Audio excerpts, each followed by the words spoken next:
Hello అండి, welcome back to our channel. ఈరోజు story అందాల రాక్షసి ఎపిసోడ్ 65. ఇక స్టోరీలోకి వెళ్తాయి.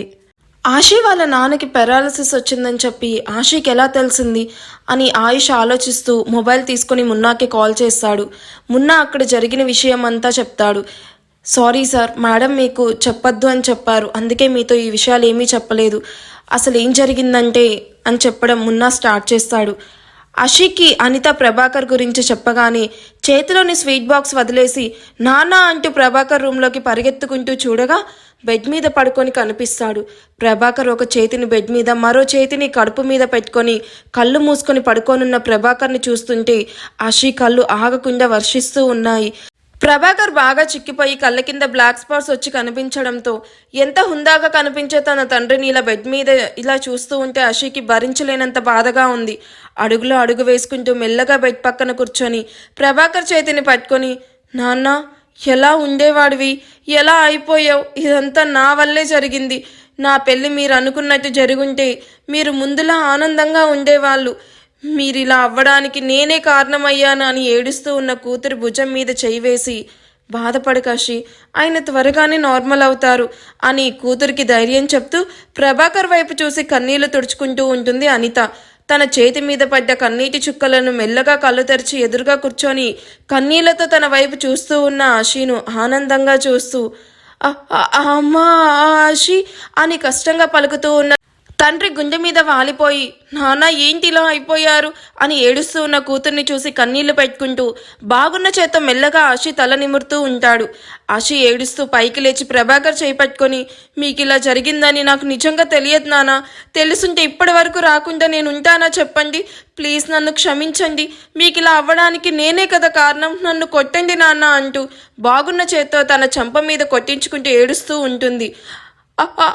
అనిత అంటూ ప్రభాకర్కి పక్కకి పోయిన మూతితో కూతుర్ని కన్నీళ్లు చూసి కష్టంగా అనితను ఆషిను కంట్రోల్ చేయమని చెప్పడంతో, ఆషి ఏం చేస్తున్నావు ఆపు అంటూ ప్రభాకర్ చేతిని పట్టుకొని ఆపి ఆషిను గుండెలకి హత్తుకొని, ప్లీజ్ తల్లి కంట్రోల్ అవ్వు, మీ నాన్న ఇప్పుడు బాగానే ఉన్నాడు, ఇప్పుడిప్పుడే కోలుకుంటున్నారు, కొద్ది రోజుల్లో లేచి నడిచే అవకాశం ఉందని కూడా డాక్టర్స్ చెప్పారు. చూడు నువ్వు ఇలా ఏడుస్తూ ఉంటే మాకు చాలా బాధగా ఉంది, మమ్మల్ని బాధ పెట్టకషి ప్లీజ్. ఆయనకి ఇలా జరిగినందుకు బాధ లేదు, నువ్వు ఇలా ఏడుస్తూ ఉన్నందుకే ఆయనకి మరింత బాధగా ఉంది. చూడు మీ నాన్న కూడా నువ్వు ఏడుస్తూ ఉన్నావని ఎలా బాధపడుతున్నాడో అని చెప్పగానే ఆషి ప్రభాకర్ వైపు చూస్తూ కన్నీళ్లు తుడుచుకుంటూ ప్రభాకర్ కన్నీళ్లు కూడా తుడిచి, నేను ఏడవడం లేదు నాన్న అంటూ, మీరు బాగానే ఉన్నారు కదా అని అడుగుతుంది. నేను బాగానే ఉన్నాను, నువ్వెలా ఉన్నావు అని ప్రభాకర్ కళ్ళ ద్వారా సైగ చేయడంతో వాటిని కాసేపటికి అర్థం చేసుకొని, నేను కూడా బాగున్నాను నాన్న, ఈ రోజు నుండి రోజు మిమ్మల్ని చూడ్డానికి ఇక్కడికి వస్తాను, మీరు త్వరగా కోలుకోవాలి సరేనా అని చెప్పడంతో ప్రభాకర్ ఆనందంగా తలూపి, నీకు అక్కడ ఎలా ఉంది, ఎవరు ఏమీ అనడం లేదు కదా, వాడు నిన్ను ఎలా చూసుకుంటున్నాడు అని నోరు తెరిచి సగం సగం మాట్లాడుతూ అడుగుతాడు. నా గురించి మీరు అస్సలు వర్రీ అవ్వకండి నాన్న, నేను అక్కడ చాలా సంతోషంగా ఉన్నాను, అక్కడ నన్ను ఎవరు ఏమీ అనరు, ఆయుష్ గారు కూడా మంచివారే, అసలు ఏం జరిగిందంటే అని తన పెళ్లి దగ్గర నుంచి ఇప్పటి వరకు జరిగింది మొత్తం చెప్పి, ఇక్కడి నుంచి ఆయుష్ గారు బలవంతంగా వెళ్ళినా నేను దియాకి తల్లిగా మారాను అని చెప్పగానే ప్రభాకర్ కూడా అషిక వల్లే అషి బ్రతికింది అని అనుకుంటూ చిన్నగా స్మైల్ ఇస్తాడు. అమ్మ కొంచెం హెల్ప్ చేయి, నాన్నని హాల్లోకి తీసుకెళ్దామంటూ వీల్ చైర్లో ప్రభాకర్ని కూర్చోబెట్టి బయటకు తీసుకుని వెళ్తారు. ఆషి టేబుల్ మీద ఉన్న మరో స్వీట్ బాక్స్ తీసుకొని, మీకు మోతీచూర్ లడ్డు అంటే చాలా ఇష్టమని తీసుకొచ్చాను నాన్న, తినండి అంటూ తనకి ప్రభాకర్కి తినిపిస్తూ తను కూడా తింటూ వాళ్ళతో ఇన్నాళ్ళుగా మిస్ అయిన మాటలన్నీ మాట్లాడుతూ ఉంటుంది. కాసేపటికి అభి దియాని ఎత్తుకొని హాల్లోకి రావడంతో ఇద్దరి మధ్య కూర్చొని నవ్వుతూ కబుర్లు చెప్తూ ఉన్న అక్కని చూసి అభి కూడా నవ్వుతూ వెళ్ళి వాళ్ళ ఎదురుగా కూర్చుంటూ దియాకి రస్మలై తినిపిస్తూ తను తింటూ ఆషి వైపు చూస్తుంది.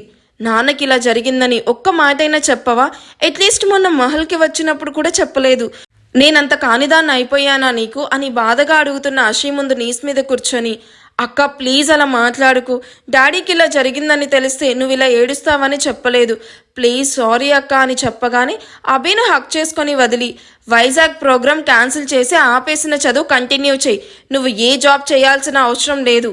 అది కాదక్క, డాడీ ఇక్కడే ఉంటే ఆ ఆయుష్తో ఎప్పుడైనా ప్రాబ్లంనే, వైజాగ్లో ఇంకా బెటర్ ట్రీట్మెంట్ ఇప్పిస్తాను. నేను కూడా జాబ్ చేయకపోతే ఇల్లు ఎలా గడుస్తుంది చెప్పు. ప్లీజ్ అక్క వద్దు అనకు. అభి, ఆయుష్ గారు నా విషయంలో తప్పు చేశారు, ఒప్పుకుంటాను. బట్ ఆయన చెడ్డవారు మాత్రం కాదు. ఆయన వల్ల నాన్నకి ఎటువంటి ప్రాబ్లం రానివ్వను. ఇక ఇల్లు గడవడం అంటావా? నేనున్నాను కదా, అది నేను చూసుకుంటాను. నేనుండగా నువ్వు స్టడీస్ ఆపేసి ఇల్లు అమ్మేయడం ఏంటి? ఇది నాన్న కష్టపడి సంపాదించిన ఇల్లు, దాన్ని ఎలా అమ్మేస్తావే అంటూ హౌస్ అమ్మేస్తున్నట్టు ఎవరికైనా చెప్పావా అని అసహనంగా అడుగుతుంది. అంటే అక్క, హౌస్ బ్రోకర్కి చెప్పాను, 55 lakhs దాకా వస్తుందని చెప్పాడు. ఆ అమౌంట్ వైజాగ్లో మరో ఇల్లు కొందాం అనుకున్నాను. అఘోరించావులే, ఈ ప్లేస్నే 50 lakhs దాకా ఉంటుంది. మొత్తం ఇంటికి 1.5 CR దాకా వస్తుంది. వాడెవడో నిన్ను బాగా మోసం చేయాలని చూశాడు. ఏం అవసరం లేదు కానీ ఇల్లు అమ్మడం లేదని చెప్పు. అక్క, కానీ నాకు వైజాగ్లో జాబ్ కూడా వచ్చింది, ఇల్లు కూడా చూశాను, ఫర్నిచర్ కూడా కొనేశాను. ఈడియట్, అన్నీ నీ ఇష్టానికి నిర్ణయాలు తీసుకుంటావా? అది అలా చేస్తూ ఉంటే వద్దు అని చెప్పాలి కదమ్మా. నువ్వైనా ఎందుకు ఆపలేదు? పుట్టిన హైదరాబాద్ని వదిలేసి తెలియని వైజాగ్లో ఎలా ఉంటారు?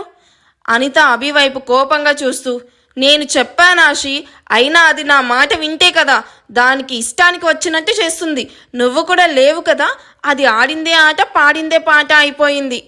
అభి అనిత వైపు కోపంగా చూస్తూ ఉంటే అభి తల మీద చిన్నగా మొట్టి, ఏంటి అమ్మని అలా కోపంగా చూస్తున్నావు? నీ వేషాలు నాకు తెలియదు అనుకుంటున్నావా?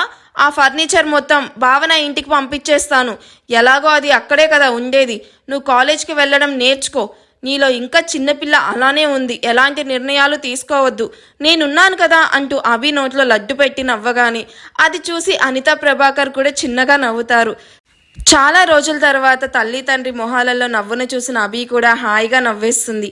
మేడం, సార్ ఇప్పటికే చాలాసార్లు కాల్ చేశారు, ఇంకా లేట్ చేస్తే సార్కి డౌట్ వస్తుంది, ప్లీజ్ మ్యామ్ రాండి అని మున్న ఇంట్లోకి వచ్చి మెల్లగా చెప్పి వెళ్ళిపోవడంతో అప్పటికే టైం ఈవినింగ్ 6:40 అవ్వడం చూసి, హో గాడ్, అప్పుడే ఇంత టైం అయ్యిందా అని, సరే మా వెళ్ళొస్తాను, మళ్ళీ రేపు రావడానికి ట్రై చేస్తాను అని ప్రభాకర్ని హక్ చేసి వదిలి, నాన్నని జాగ్రత్తగా చూసుకో అభి అని అభికి చెప్పి అక్కడి నుంచి దియాని తీసుకుని వెళ్తుంది.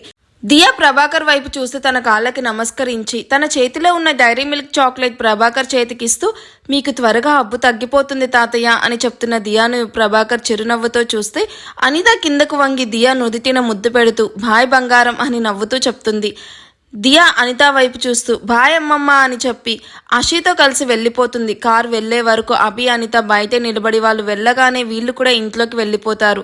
తన కోసం తీసుకొచ్చిన shopping covers and sweet box అన్నీ తీసుకుని తన రూమ్లోకి వెళ్ళి డ్రెస్సెస్ అన్నీ ట్రయల్ చేస్తూ ఉంటే చాలా రోజుల తర్వాత ప్రశాంతంగా కూర్చొని అనిత ప్రభాకర్ మాట్లాడుకుంటూ ఉంటారు. అషి దియాతో రాగిని వాళ్ళు ఉన్న మాల్ అడ్రస్ తెలుసుకుని అక్కడికి వెళ్ళి అక్కడ దియాకు కొంచెం షాపింగ్ చేసి తిరిగి అందరూ కలిసి మహల్కి స్టార్ట్ అవుతారు. మున్న చెప్పిందంతా విన్నాక ఆయుష్ కాల్ కట్ చేసి ఆయుష్ గార్డెన్లోకి వెళ్ళేసరికి దియా నిషాంత్తో ఆడుకుంటూ కనిపించడంతో వాళ్ళని చూసి నవ్వుతూ బెంచ్ మీద కూర్చొని ప్రభాకర్ హెల్త్ గురించి డాక్టర్తో కాల్ మాట్లాడుతూ ఉంటాడు. దియా అలసిపోయి నాన్న ఐఆమ్ డన్ అంటూ నిషాంత్ చేతుల్లో వదిగిపోతుంది.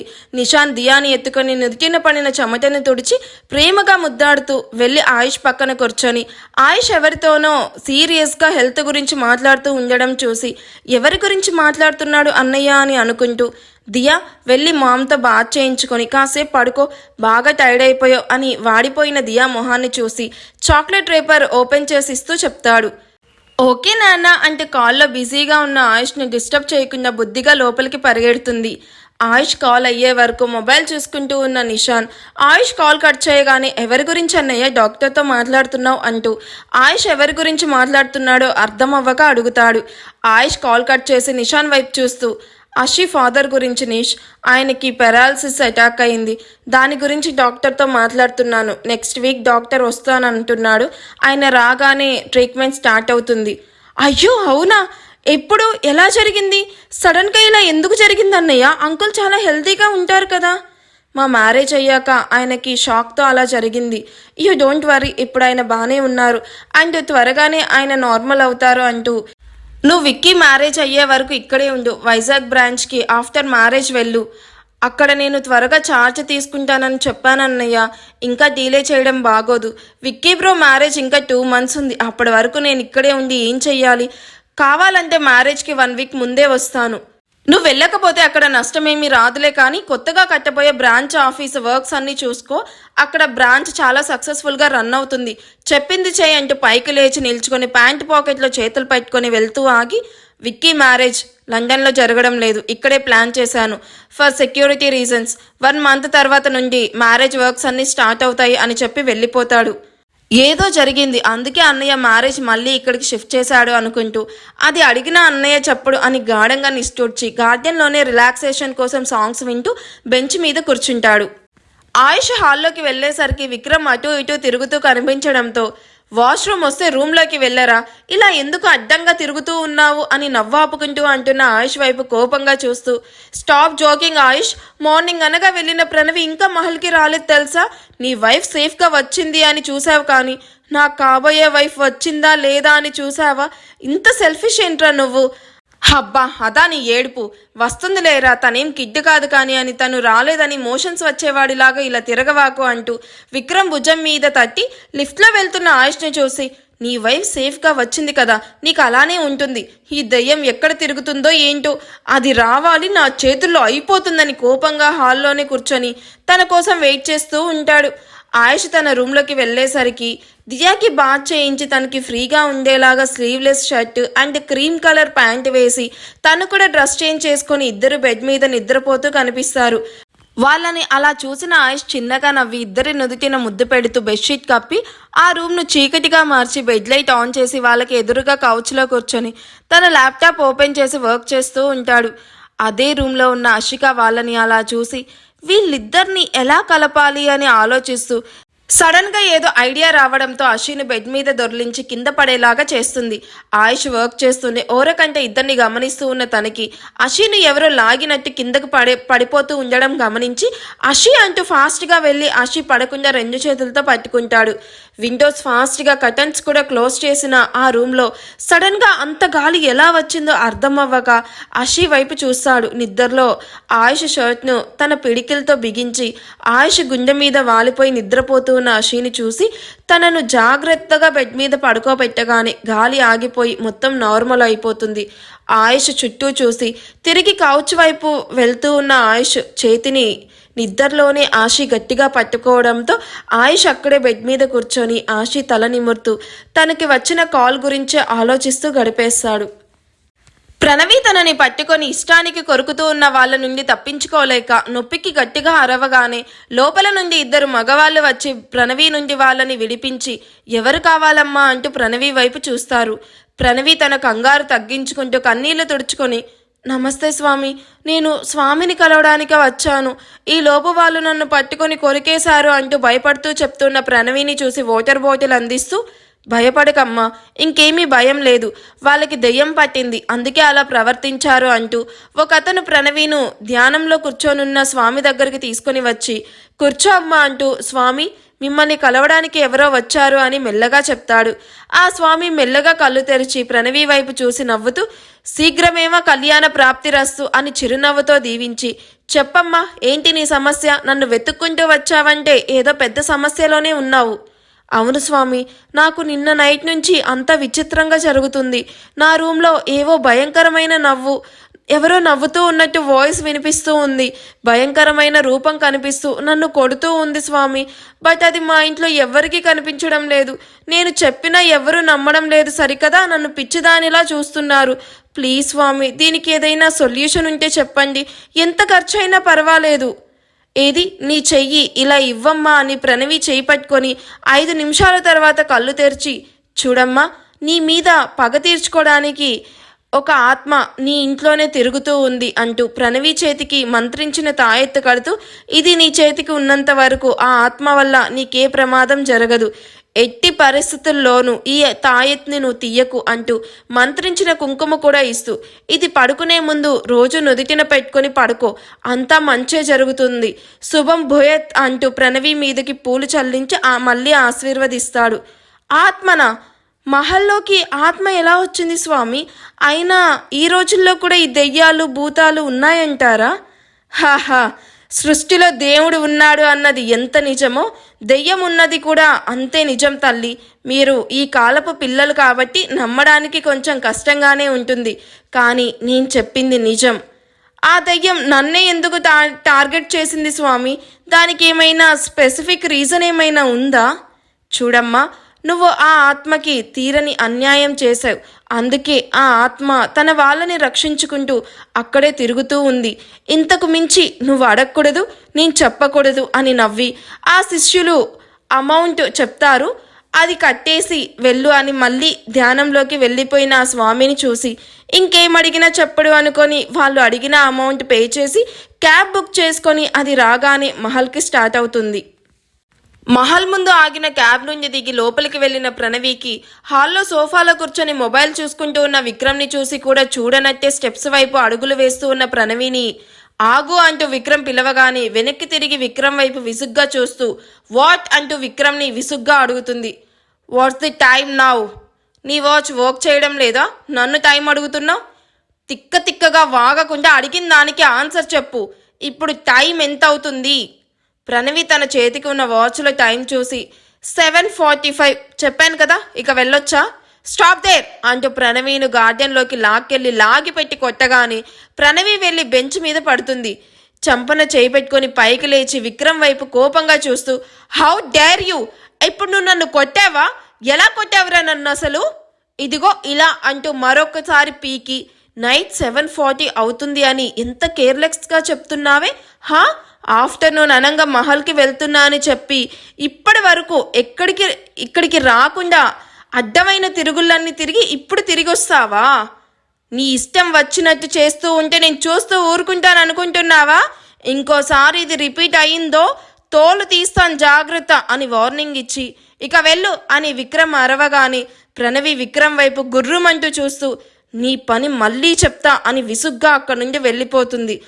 అప్పటి వరకు అదే గార్డెన్లో ఉన్న మోహిత్ ప్రణవి వెళ్ళగానే విజిల్ వేస్తూ సూపర్ రా విక్కీ అని విక్రమ్ను హక్ చేసుకొని దాన్ని అలాగే కంట్రోల్లో పెట్టు, లేకపోతే అది నెత్తి మీద కూర్చుంటుంది అని నవ్వుతూ చెప్పడంతో విక్కీ మోహిత్ వైపు అసహనంగా చూస్తూ ఉంటాడు.